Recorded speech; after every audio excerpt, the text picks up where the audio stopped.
2장까지 해서 예수님은 천사와 비교할 수 없는, 감히 천사와 비교할 수 없는 분인 것을 설명해 줬어요. 사실 예수님은 천사와 비교할 수 없다, 이런 것들이 우리에게는 크게 와 닿지 않죠.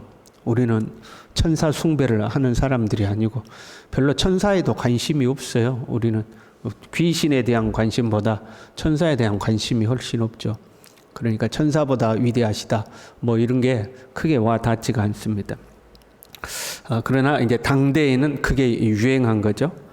당대에는 천사를 숭배하기도 했고, 또 사람을 신격화하기도 했고, 그래서 모세와 비교하기도 하고, 족보 이야기를 하기도 하고, 신화 이야기들을 하기도 했었기 때문에 그 당대에 유행한 것들에 대해서 지금 그렇지 않다고 말씀하신 거예요. 그럼 우리가 살고 있는 우리 시대에는요, 천사 숭배를 하진 않지만 인본주의라든가 유물론적 철학과 그런 사조가 유행하는 시대죠. 그걸 지금 본문을 우리 시대에 적용하자면, 예수님은 인본주의에서 말하는 어떤 철학에서 말하는 어떤 현 시대의 사람들이 이야기하는 그 어떤 논리나 이론과도 비교할 수 없는 분이다, 이제 이렇게 적용이 될 수가 있는 거죠. 그리고 이제 3장에 와서는요, 예수님은 모세와 비교할 수 없는 분이다 하는 것을 이제 설명해요. 그리고 이제 그 시작이 1절이죠. 그러므로 함께 하늘의 부르심을 받은 거룩한 형제들아, 우리를 형제라고 부르죠. 형제된 우리는 혈과 육을 가지고 있기 때문에 예수님께서 친히 혈과 육을 입은 모습으로 이 땅에 오셔서 우리를 위하여 고난 받으신 거죠. 그리고 그 예수님의 고난을 통하여서 우리가 하나님의 영광에 들어가게 된 거예요. 그래서 함께 하늘의 부름을 받은 거룩한 형제들, 그렇게 우리를 부르는 거죠. 우리가 믿는 도리의 사도이시며 대제사장이신 예수를 깊이 생각하라. 생각하라고 이야기하는 거죠. 너희가 좀 깊이 생각해봐. 사람들이 천사가 어쩌니 모세가 어떠니 그러는데, 내가 좀 깊이 생각해봐. 깊이 생각해보면 그거는 예수님하고 비교할 수 없다는 것을 알 수 있어. 이제 이런 말씀인 거죠. 좀 깊이 생각해봐 하는 거죠. 신앙이란 사실 신비에 속한 거죠. 그렇잖아요. 신앙은 이성을 뛰어넘는 거거든요. 그래서 믿는다고 이야기를 하는 거죠. 다 이해가 되고 다 설득이 되면 믿는 게 아니고 이해하면 되는 거거든요. 그렇잖아요.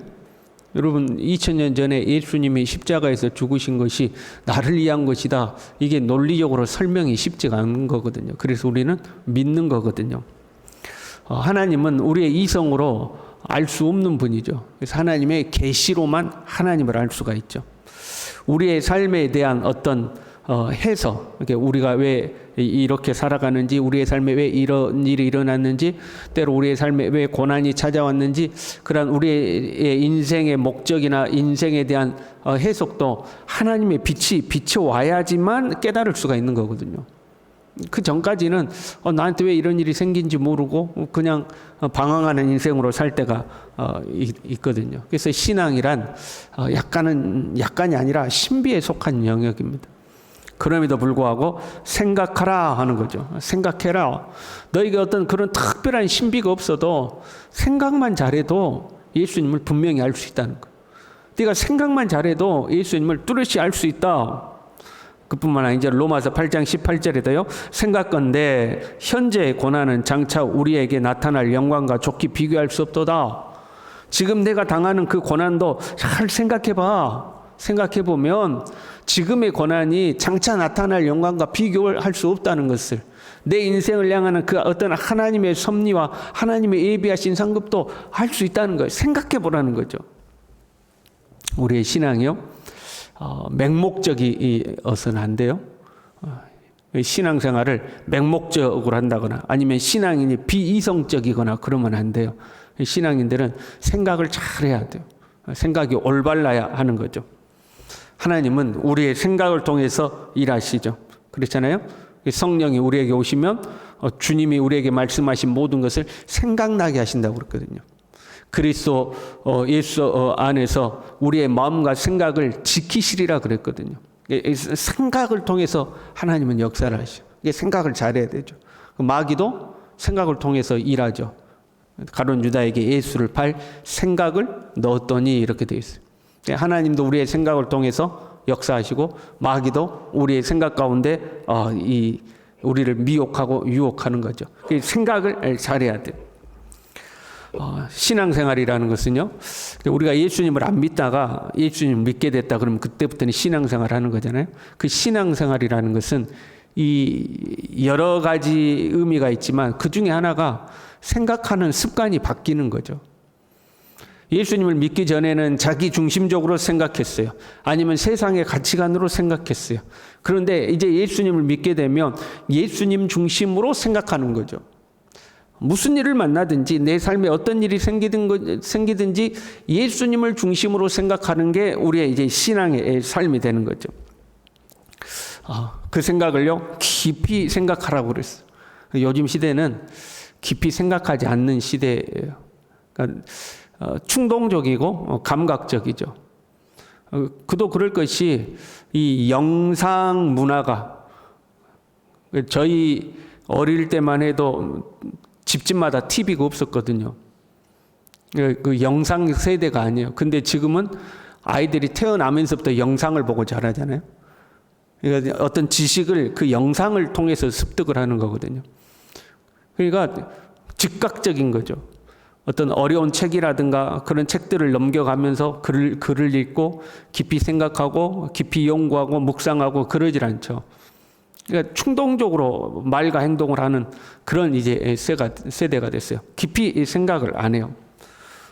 깊이 생각하는 습관이 필요한데, 깊이 생각해야 되는데 무슨 생각을 해야 되냐면 예수를 깊이 생각하라 이렇게 되죠. 우리의 생각의 중심에 예수 그리스도가 있어야 된다 하는 거. 내 어떤 생각의 기본 틀이 예수 그리스도여야 된다 하는 거죠. 쉽게 생각하면 어떤 것을 생각하든지 예수님을 중심으로 생각할 수 있는 사람이 되어야 되는 거죠. 그런데 문제는요, 사람마다 예수님에 대한 생각이 다 달라요. 각자가 원하는 하나님, 각자가 상상하는 예수님을 스스로 만들어내는 거죠. 예수님이 어떤 분인가를 우리가 정확히 알아야 예수님에 대한 우리의 태도가 결정돼요. 예를 들면 예수님은 나의 먹을 것과 입을 것을 공급해 주시는 분, 이렇게 어떤 사람이 생각한다면 먹을 것과 입을 것을 걱정하지 않고 살죠. 예수님이 공급해 주시니까. 예수님은 나의 미래를 책임지시는 분, 어떤 사람이 그렇게 믿어요. 그럼 미래를 염려하지 않죠. 예수님이 책임져 주시니까. 예수님이 어떤 분인가를 정확하게 알면 예수님에 대한 우리의 태도가 나오는 거예요. 지금 1장에서는 예수님은 하나님의 영광의 광채시요 그 본체의 형상이시고 만물의 창조자시며 통치자라고 이야기했어요. 그리고 지금 우리가 읽은 본문에서는요, 우리가 믿는 도리의 사도이시며 대제사장이신 예수를 깊이 생각하라 그랬죠. 예수님은 사도이시며 대제사장이신데 그 예수님을 깊이 생각하라 하는 거예요. 지금 예수님을 사도라고 칭한 유일한 구절이 이제 본문의 말씀이에요. 예수님은 사도시다. 이 사도라는 말은 사절, 대표, 사자 그런 말이에요. 공적으로 파송된 사람, 임무와 권위를 부여받은 사람, 공적으로 어떤 일을 하도록 임무와 권위를 부여하여 파송된 사람, 이제 그런 의미예요. 본문에서 예수님을 사도라고 일컫는 것은 12사도 할 때 그 사도하고는 조금 다른 의미예요. 지금 모세와 비교하기 위해서 예수님을 사도라고 칭한 거예요. 모세도 하나님이 보내서 이스라엘 백성을 구원하도록 한 것처럼 예수님도 보냄을 받아서 온 인류를 구원하게 하셨다. 이제 그걸 설명하려고 그러는 거예요. 그러나 모세는 종으로서 일을 했고 예수님은 아들로서 일을 했다. 이제 나중에 그걸 설명하기 위해서 모세가 보냄받은 자인 것처럼 예수님도 보냄받은 자다. 그런 의미로서 사도라고 이야기한 거예요. 그리고 나서 모세와 비교하고 나서 그 다음이 영원한 대제사장이신 예수님에 대해서 이야기해요. 그래서 예수님을 사도시며 대제사장이신 예수님을 깊이 생각하라 하고, 예수님이 우리의 사도시고 예수님이 우리의 대제사장이신 것을 깊이 생각하라는 거예요. 사도와 대제사장의 공통된 특징이 있어요. 사도로서 예수님의 사역, 대제사장으로서 예수님의 사역에는 공통적인 특징이 있는데 그것이 뭐냐면 구원 사역과 관련이 있다는 거예요. 사도로서 예수님은 이 땅에 보내심을 받았어요. 그래서 죄악 가운데 있는 우리를 구원하여 내시고 그 다음에 모세가 이스라엘 백성들을 애굽에서 건져내고 그 다음에 가나안 땅으로 이끌었던 것처럼 예수님은 우리를 죄악에서 건져내고 우리를 하나님의 영광의 나라로 이끌어 가시는 분, 이제 그런 의미. 예수님은 우리를 구원하실 뿐만 아니라 하나님 나라에 도달하기까지 우리를 이끌어 가시는 분이다. 그래서 우리의 사도시다, 이제 그런 의미죠. 대제사장은요, 대제사장은 우리를 위해서 속죄제를 드리는 분, 이제 그런 의미예요. 그런데 예수님은 자기 자신을 우리를 위하여 단번에 드리신 영원한 대제사장이다. 사람으로서 제사장은 매년 1년에 한 번씩 지성소에 들어가지만 예수님은 단번에 이 구원 역사를 이루신 영원한 대제사장이다 하고 설명을 하죠. 사도와 대제사장의 공통된 사역이 구원 사역이에요. 그렇다면 사도이시며 대제사장이신 예수를 깊이 생각하라 하는 것은 우리의 구원자 되시는 예수 그리스도, 예수님을 생각할 때에 우리를 구원하신 예수님을 깊이 생각해야 된다 하는 것.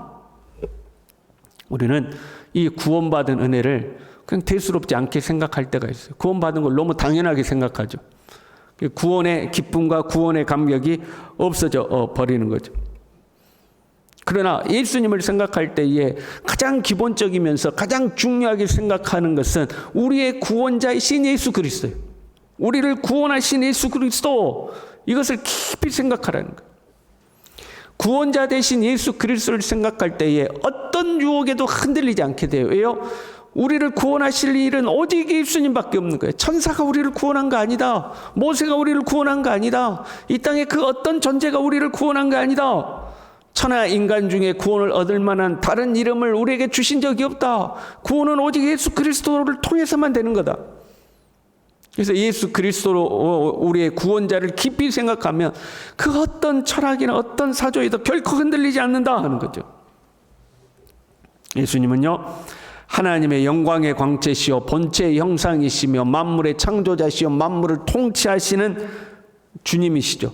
그런데 그 예수님이 나 같은 죄인을 위하여 육신을 입고 이 땅에 오셨고 고난을 당하시고 그 고난을 통하여서 나를 구원해 내시고 지금도 나를 떠나지 아니하시고 나를 이끌고 계신다. 주님의 나라에 도달할 때까지 나를 이끌고 계신다. 이 주님을 깊이 생각하라는 거예요.